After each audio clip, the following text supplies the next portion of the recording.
Good afternoon, everybody, and welcome to the City Chatter Podcast, the podcast for the City of Grand Forks. I'm John Bernstrom, Public Information Officer for the City of Grand Forks. On this Friday afternoon, November 3rd, we're in November. So, look out at that one. Our guest this week, Council Member Ward 3, Bret Weber. Bret, thanks for being here. Hi, John. Good to see you again. Yeah, it's been a couple of days. It's been a couple of days. That's right. Yeah, it's just a couple of days ago. I kind of forgot about that. Before we get into the groundbreaking stuff, you survived Halloween? Did well. Yeah. I did make an emergency candy run to my son who lives around the corner. Oh, that's handy. He's on Belmont, which was, it's a beautiful community circus on Halloween. I'm right around the corner. We had a couple kids. Really? Yeah. I had 53. Did you? 53, and I'm not on Belmont. That Belmont. I'm going to call it a circus. It's looks a delightful community service. It looks great. amazingly fun. Uh-huh. Man, that's crazy. Yeah. It was. I was kind of lucky that he ran out of candy because I had a bunch of candy that I'd bought, so I was able to make use of it, and it gave me a chance to go walk through the circus there, and it was great. It was much faster to walk. You didn't want to drive along Belmont. Nope. Driving. And there were, I'm guessing, some young guys from the Greek Society who were out directing traffic. Shout out to them. Yeah, I can't remember what they used to call themselves, but yeah, so we saw them, and I think it was on Belmont between 13th and 4th. They had a crossing guard at every intersection. Yeah. No, good for them. Kudos. Good for them. Well, let's get into it a little bit from some city council matters, and then we're going to get back to Halloween. Okay. Coming up, there's some candy questions. There's some candy questions coming up. Yeah. In the city council meeting that you have coming up, items that were discussed at committee of the whole. One of those is coming up is there's going to be a final vote for this year on snowmobile routes within the Greenway. There is a separate ad hoc committee brought forward before city council. Where did that land? Specifically, what is going to be voted on and your views on it? I believe the vote will continue to stick with keeping the routes as they were at the beginning of last year before the changes. When this first came up last year, I'm down on the Greenway at least once every day, often twice a day. I kind of jokingly say it's the favorite room of my house. It's a wonderful amenity for the city, and I'm down there all year round. I went skiing over 100 times last year. I only know that because my son has tech on his phone, and he and I went out a lot together, and he had almost 100, and I was out there more often than him. Good for you. So I like the skiing. Frankly, I am frequently sharing that, especially in the evening, with an occasional snowmobiler. And so when this came up, I wasn't thrilled about it, but I was open to the discussion. So myself and Councilmember Lunsky met with one of the key members of the Snowmobile Club to see, let's have a dialogue and talk about it. That individual withdrew himself from the conversation because of the way things just blew up and got out of hand and got crazy, including some misrepresentation of that conversation that we had. Now, I had asked, as part of our open dialogue about this, should we consider banning snowmobiles completely from the city as other cities in the state have done? It was a question, and then I was portrayed as, Weber is trying to kill snowmobiles throughout the city. I was actually looking for some possibility of a compromise situation, and it just never happened. And it would be a difficult compromise anyway.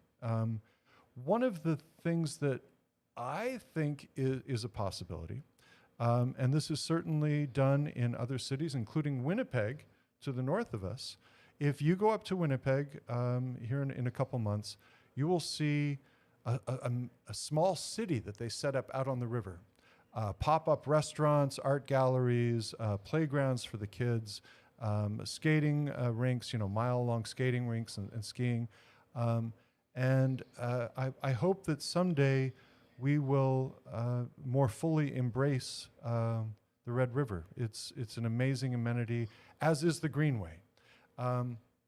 So the reality is, while some people get upset when I say this, there are snowmobilers on the river Once the ice is solid, I'm down there skiing. The deer are down there crossing back and forth, and the fox and everyone else. And there are snowmobilers down there, and they create kind of a nice highway, and we kind of coexist down there together. If we were talking about the possibility of access points to the river provides a fantastic north-south route. Now, I realize that you don't want to take a snowmobile or your skis across a dam. That's dangerous. Yep. You don't want to go out there when the ice is questionable. In fact, you don't want to go ice fishing when the ice is questionable. But that would be one possibility that's been taken off the table. It's not to be discussed. So bottom line, we're not going to change anything about the route, which means there will be no legal snowmobiles Sure. South of Demers along the Greenway. I was out skiing Sunday night. It wasn't great skiing, but I was able to do a short ski. I've been out fat tire biking, and already there have been snowmobiles down there. I haven't seen them, Sure. but their tracks are obvious. So Kanowski, Lincoln Park, there have been snowmobiles. Do you want to talk about this anymore? Well, just a quick question. There are these topics that come up periodically. Sometimes, and I'll be the first to admit, I didn't expect that one to be that intense or that content. As a council member, I'm assuming you've heard from those that are pro-snowmobile and those that are anti-snowmobile route on the south end. I shouldn't say anti-snowmobile, right? Just good distinction. Anti-snowmobile on the south end of the Greenway. Do you have a percentage you heard more from one side or the other? Was it 50-50 from your standpoint as a council member? I realize every council member may be a little bit different. Overwhelmingly, it was people opposed to snowmobiles on the Greenway. Okay. Yeah. It's one of those things where it gets whether it's on the radio or you're reading online or something like that. Those are dangerous places to be sometimes. Understand that, right? Yeah. And you hear people say, "Well, I've heard this." Have you? Because I live in my bubble too. I can tell you all about Schrader Middle School. Yes. Because that's my world right now. Don't ask me about Discovery or Valley or anything. We all have our bubbles, right? Yes. Yeah. Yep. Okay. Do you ever ride snowmobile? Here's the deal. I'm not a snowmobile rider. My neighbors are. I actually asked them. I'm like, hey, what's the like? I was asking him, and he was kind of going back and forth, and just like, I can see where they're going at. He brought up this, and I think this is fair. I grew up in Minnesota, where you can pretty much ride your snowmobile from the Canadian border almost to Minneapolis and never leave a trail. They trail that whole state up. But I believe those trails, whether it's the states or the counties, but they're interconnected. Right. If there was a connection on the south end of Grand Forks, you go to the south end of the Greenway, you come out to nothing. You don't connect to a larger county trail. If it were to connect to something, I would be like, boy, that's a hard. You're filling a gap within their connection, and that's I'll say this, a better argument. My 2 cents. Cents. Who knows? Snowmobiles are fun. Yeah. I snowmobile, and I don't own a machine, but I've played around, and it's fun to go fast on them. Right. Yes. And that was not one so thing fun that to came go up. slow on them. Sure. They're kind of noisy and smelly if you go slow. Yeah.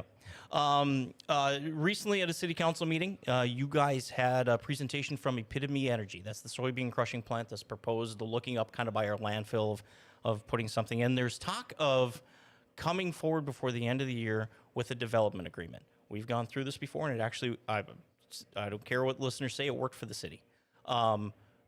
You, from your standpoint, with the development agreement coming forward, what are you looking for in that? What are some things that you hope to see in that development agreement? Let's go back to what you said a second ago. It worked for the city. Yes, it did. Fufeng, love it or hate it, the reason the city shut down that development was because of the development agreement. When one of the issues came up, that was the deal breaker, and that's what we said was happening all along. If the Jerry Springer show had never happened around Fufeng, and that issue came up on the development agreement, the deal would have ended. It was the development agreement that drove that whole process. And so it's right and proper that we do that for another large development like Epitome. And we have good experience with it now. Mr. Gaustad, the city attorney, knows how to put these together. We, as a council, have experience reviewing them and have some understanding of them. So what are the issues?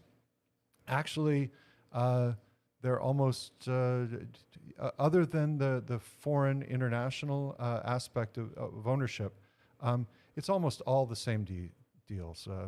We're concerned about traffic. We're concerned about rail traffic. We're concerned about air quality. We're concerned about smell, about noise. We're concerned about plume. It's the water quality, water availability. It's the same checklist. So there'll probably be roughly 20 points that we'll be looking at. And all of those have very clear metrics about how you go through. There's permitting processes related to most of them. And so it's a good process. I will say this, just from the recent history of Grand Forks and going forward, businesses like this come forward to Grand Forks, they don't know what to expect. Yes, and I think when you're in business, one of the things you want from government and regulatory agencies that you're working with is predictability. And we have demonstrated that it's a very business-friendly community, but we do have this very predictable process. Sure. And I think that, well, I don't think, I've heard directly from Epitome and their organizers that they appreciate that very much about the city. They know they know who they're dealing with and what they're dealing with. No, that's good. That's good. So with potential of bringing people in with jobs, I know this discussion came up during budget time with the mayor of Grand Forks talking. We have the jobs.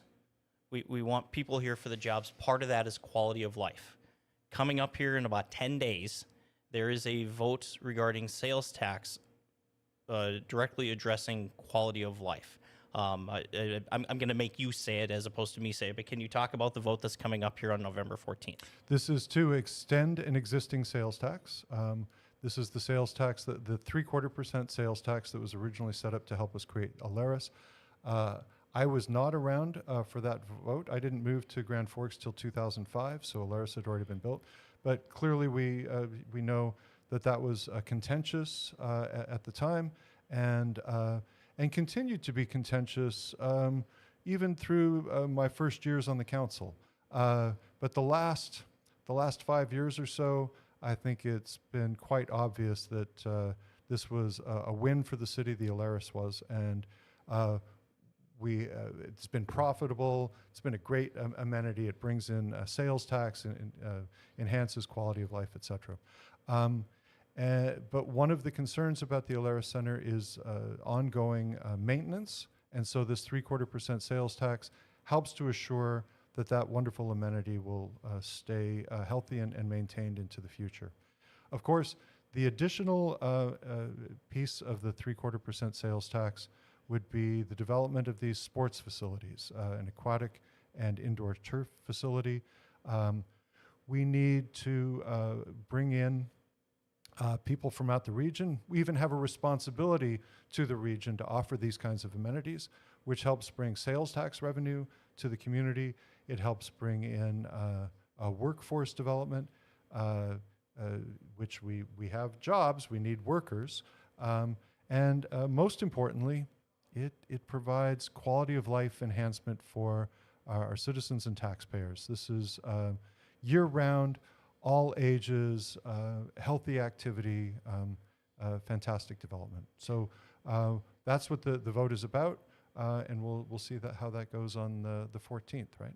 Yeah, November 14th, voting is at the Alaris Center, 7 a.m. to 7 p.m. And again, it's voting to a yes vote, extends the 0.75% sales tax beyond 2029, uses to Alaris Center capital improved capital maintenance, and then health and wellness facilities. No vote keeps the 0.75% sales tax there until 2020. Nothing changes. Nothing changes. Right. So, Attorney Dan Gaustad, if he's listening, facts, sir. We're talking facts here. Right. You can say other things. I can't. So I think that it would be a wonderful amenity for the community if that's the one thing that I maybe said. Sure. So, okay. Beyond facts. No, November 14th. No, that's a fact. This would be a wonderful amenity for the community. It would be a healthy option, year-round indoor activity for all ages. That's a fact. Yep.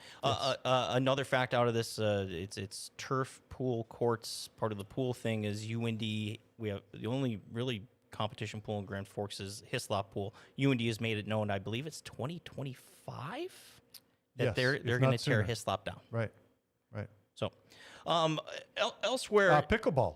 oh, pickleball. There we go. Did we say pickleball? Pickleball. We Yeah. didn't. We Does didn't. anybody out there play pickleball? They might I think that this don't. is a good idea. I don't. I played some tennis in my past. I've never played I- pickleball. I I'll was- try it sometime. Yeah. Yeah.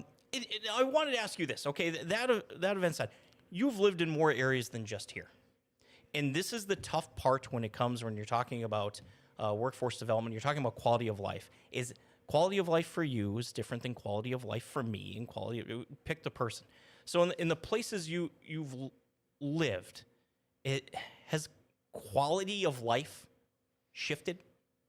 Like, or was what was important in one spot is now maybe less important, or I now have kids, so this is important, or I don't have kids anymore, so this is important. I bring that up because quality of life is different for everybody. So I moved here, in my early 40s, and quality of life at that point, was it that much different than my early 20s? Well, I moved from mountain states, so I was a mountaineer before Sure. moving to the Red River Valley. Not Right. a lot of mountaineering here, but the mountaineering, rock climbing, backcountry skiing, all of those things were an excuse to go outside. Sure. And one of the things that I get to do here in Grand Forks on a daily basis that I wasn't able to do in Colorado or Utah, it was hard to go outside every day because I had to get in my car and drive to go skiing in Colorado. It was a 2-hour drive to go skiing. Sure. I kind of throw my skis over my shoulder, walk a block and a half, and I'm on the Greenway. So the outdoor amenities here, year round, John, Yes, year they round, are. Yeah. fantastic. So that's a huge quality of life for me. Another aspect of the quality of life. Another thing that I say often, and people will laugh at me unless they've lived somewhere where this isn't present. Grand Forks has really clean air. And that might not seem like much unless you've lived somewhere that doesn't have clean air. I've lived in Denver, Colorado. I lived in Salt Lake City, Utah. And both of these communities, especially in the winter, they have a hard time, a challenging time with air pollution. And I think we got a huge taste of that this last summer, of what it's like to live with bad air. Imagine having that year round rather than just the episodic situation we had this summer. So access to the outdoors, clean air, and Ward 3, one of the great things about Ward 3 is it's a very walkable community. I can walk around in my neighborhood. I have access to the Greenway I've already talked about. I'm just a couple blocks from downtown and all the wonderful things that downtown has to offer. These are quality of life things that you would look for anywhere. Access to the outdoors, an opportunity for movement, for walking and fresh air, clean air, and access to shopping, dining, etc. So Grand Forks has a far greater quality of life than people realize. Now, I'm one of the crazies who likes to go out when it gets to be 30 below. I'm curbed in some of my activities. I'll go out a couple of times, so I have bragging rights. But 25 below, look out. Well, 10, 15 below, certainly, I'm out there. It's great. There's no bad weather, just bad gear. So I have good gear, and I can go out. It's not for everyone. And so that's why it's important to have indoor activities for all ages. And so quality of life would also include things like the indoor sports complex. Yes. Yeah. My father used to say, when it's hot out, you can only take so many clothes off. When it's cold out, you just keep put more on. keep putting it on. Yes, and putting keep it on. moving. As long as you keep moving. That's right. So I bike to campus from my home near downtown. My wife will drive to campus. I can often beat her to campus because she has to drive around looking for parking, and then she has this terrible freezing walk from her car to the building. I get to pull right up to the front Right door. to the door. I'm all warm and toasty from moving, and it's good. Yeah, that's fine. You mentioned Ward 3, specifically downtown. I work downtown, so it's things I see every day. There's a lot going on down there, and by a lot going on, there's cranes everywhere. I will say this as a person who's worked downtown for 17 years, the amount of activity downtown the past 3 years is, I'll call it amazing. Can you talk about just, there's a hotel about to open up, there's a couple other buildings going up, just the transition that downtown has gone through? I think that I need to make a reservation for next Valentine's Day for the Olive Ann Hotel, because I'm guessing that's going to be incredibly popular. I think it is, yeah. So if not before then, That's right. I should be setting up that reservation. It sounded like a fun evening. Yeah, incredible things happening downtown. Downtown grocery store. Again, I live close to downtown. I work on campus, so I get to roll through downtown a couple times a day. Great convenience being able to stop in there. But all of the development, and it's a long ways from being over. We've got the water treatment facility. That whole area promises to be another Which is huge development. blocks, plural. To be developed down there. And we'll see what happens with that. There has been a tremendous amount of activity, especially over the last 5 years or so. A lot of that really gets its impetus from the Arbor Park. I miss Arbor Park, but that helped to spur on a level of development and more people living downtown. That's fantastic. It also is a development that stands on the shoulders of those city leaders during the flood and in the immediate aftermath of the flood, who helped the city overall, the downtown, all of that survive and thrive. And so while it's nice to take credit for some of the decisions that have been made over the last 10 years, we have to recognize that all of that was made possible by the brave folks the citizens and city leaders who kept Grand Forks alive after the flood. And that's probably as a elected official in Grand Forks, elected official anywhere, that's probably the best compliment you can give. Yes, there's things, the day-to-day stuff that you do as a council member, but to have 20 years from now say, boy, that decision they made in 2021, boy, look where we're at now. That's about as good compliment as you can get, right? And I hope that's the case, and I suspect it will be. Yep. Also in Ward 3, elementary school in Ward 3, Phoenix Elementary. Yes. And there's been discussion for a long time, whether it's been tied to a bridge. This is not a bridge discussion here, but just I'm going to use the term transportation safety, but it's not tied to it's not all cars, it's not all people, it's everything. There's currently a study going on, taking a look at what are ways and things that can be done around Phoenix. There's a meeting coming up next week. Can you talk a little bit about some of the things that are being looked at? So this is part of a long series of information gathering, engagement with the community about this. In fact, over the last 11 years, when we have had ward meetings in Ward 3, the number one thing that we've talked about is traffic at Belmont and Fourth there, and especially around Phoenix Elementary. So we've been talking about this for a long, long time. You're right, independent of any kind of discussion about bridges, this is an issue that we're looking at. And one of the things that's emerging for me from the information that we've gathered is that even independent of future potential traffic counts, there are improvements in the traffic flow right around there that can be made to make it safer for our kids there.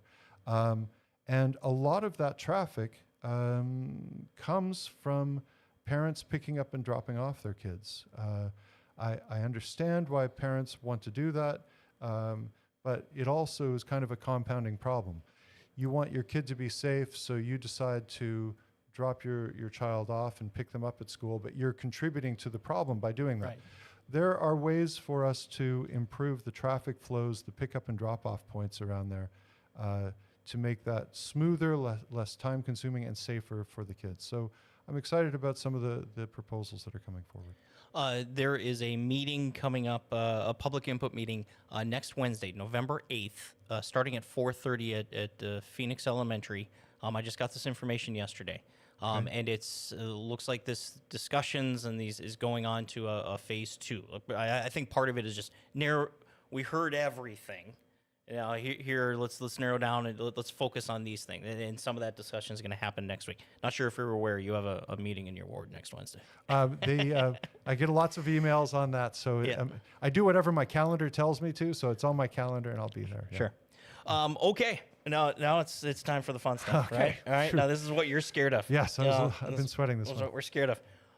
We just had Halloween, Yes, right? I had 53 kids in my house. You were one block away from the circus, the community circus, the community circus, the and that- delightful community circus, and that's a Yeah. positive thing. Yes, That's a it was. positive thing.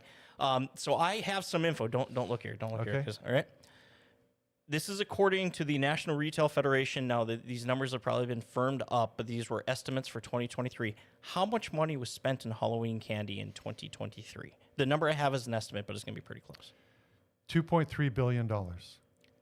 3.6 Okay. billion with a B. So I only missed by $1.3 billion. The fact that you got in the billions, I was Yes, proud of, because okay, my good, when I saw that okay. number, I'm like, billion, Yeah. right? Yeah. Okay. And then I also How much is that for every man, woman, and child? Oh, man, Yes. I have no idea. That's breaking that down. I also, How much of did you eat your share? currently eating my share. Yes, okay. It goes There- on for a while. Hey, heads up, there's a parent tax at our house. Yes, okay. I've heard about the parent tax. That means the big bars. You get the big bars? That's the parent tax? Okay. Yep, yeah. Okay. My kids might watch. That's right. When there's a lot of candy, they don't know what's missing. Okay. When it gets less and less, then they start counting. Okay. Then they start counting. Yeah. So all parents out there, please just give the mini candy. It would be easier for everyone, right? Yeah. I went to the website candystore.com. Okay. So I believe this is a large distributor of candy, so they have a good measurement of what's popular where. Yes. Okay. Yes. They have this for every state. So in the state of North Dakota, I was surprised by these, Yes. but then I also have the national one. What are the top 3 candies for the state of North Dakota? Is Reese's one of them? not. That's where my head went to. Okay. Let's go with. One of them is a controversial one. Oh. By controversial, I mean people either like it Like or it they or hate it. Is it? So it's not gonna.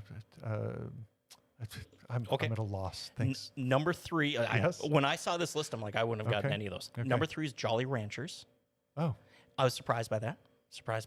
Yeah. Number 2 is the controversial one, candy corn. Candy corn is controversial because it's not wrapped. Well, I think it's controversial from the standpoints of those that like it, like it.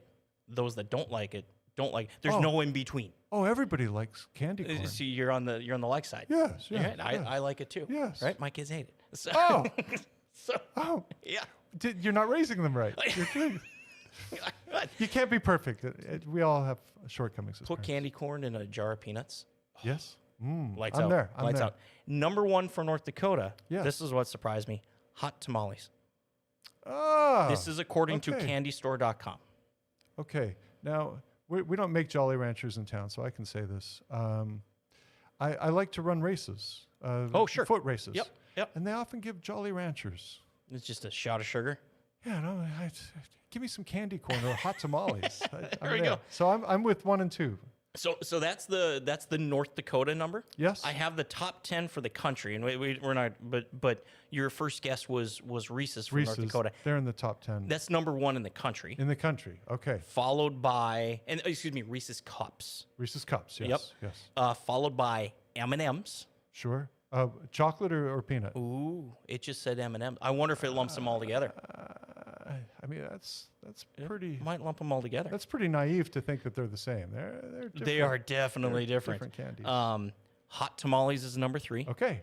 followed by Skittles, Yeah. Sour Patch Kids. Yes. Oh, that one never got me. Oh, yes. Yep. I like the Sour Patch Kids. Yep. Sure. Starburst. Yes. Right. Yes. Now, Starburst. now we're getting into my territory. Chocolate. Hershey Kisses. Okay. Yep. Candy corn in the top 10. Nice. Hershey Minis, you know, you get those bags where it's a mini Crunch Bar. Or mini, Had right? those at my house. I was handing those out. Yeah. Yeah. And then Snickers. And Snickers. Always a Right. good go-to. So the national list I get, the state list, and I was like, Surprising. nothing but chocolate Yes. in my house. But, Yeah. Who's skewing that around the state, I wonder? I'm not sure. Yeah. What are they doing out west? Yeah. What are they doing out west? Yeah. Okay. Speaking of the state of North Dakota, one last thing. The state of North Dakota just had its birthday yesterday. The state of North Dakota was incorporated November 2nd, 1889. Okay. Now, here's the question. We were incorporated with South Dakota. We came in at the same time. Okay. The 39th and 40th states. Which was 39th and which was 40th? No one knows. It was signed by President Ben Harrison. Okay. And he never disclosed which one he signed first. Ah, yeah. Politicians, they're But sneaky. aren't they sneaky? Yes, Yeah, yeah. And just some. This one makes. So we talked about you know, the potential soybean crushing plant coming to town. You know, Yes. What do they call it? Agribusiness and stuff like that is big deal. Value add ag. Value added ag. Thank you. 90% of the North Dakota land area is either farms or ranches, Yes. and I think that makes sense. Mm-hmm. I mean, if you've made the drive out west, or just on the way out there, that makes sense. And then this is an interesting one. North Dakota is home to more wildlife refuges than any other state. We have 63. My. Now it's by a number rather than square miles or something. Right? Or acreage. It goes by number. Yeah, Right. That's just, it didn't give, the interweb didn't tell me how they met. Did you make it out to Kelly Slough this year at all? Nope, I did not. Always check it out in the spring. It's a wonderful place. And another one that we talk about as a family. Now my kids go because they have various activities. They go to Turtle River State Park, just one of those gems, Yes. right? Just right Yep. down the road. Love it. And we're just like, this is awesome. And then we're like, need to come back again. And then 2 years later, how come we haven't? You know? No, we made it out several times this year. However, I enjoy going out there. But the Greenway, let's right there. bring it full circle. How many different animals have you seen on the Greenway? So I live, much like you, I live about a block and a half away from the Greenway. Right. In the Greenway, beaver, fox, some raccoon. In my front, we had a family visit last weekend, so we drove to Warren. Okay. And on the drive back, I'm just like, hey, my kids aren't used to country driving, right? I'm just like, hey, keep your eyes out for deer. I think we saw 2.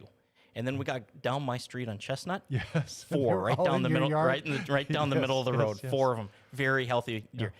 Deer, beaver, fox, raccoon. Fisher? Have you seen a fisher down I there? have not. I've seen a fisher I have down not. there. Yeah. Bald eagle. Yep. Yeah, bald eagle. Great horned owl and barn owls. See them down there quite regularly on by Kanowski. There's a fox has a den just off of Kanowski Park that we see regularly. Yeah. The noise that a fox makes in the middle of the night is Yes. blood curdling a little bit. Yeah. To a point, I had a neighbor call me Yes. because he thought it was my daughter screaming. Well, it's kind of a cross between a dog barking and a cat meowing and a screech all and at a the screech same time. all at the same time. Yeah. Yeah. So we went off the rails from. That's okay. Yeah, but if we're talking about wildlife refuges, I'm just the Greenway. It's a Yep. wonderful amenity for our community. It is wonderful. And Quality of life. to that point, I'm trying to do that with this podcast. It doesn't always have to be about business, right? It can be about other stuff as well. Yeah. Brett, thank you for being here. I appreciate it. Thanks, John. Thanks for doing this. Yeah. And then thanks for making time in your schedule.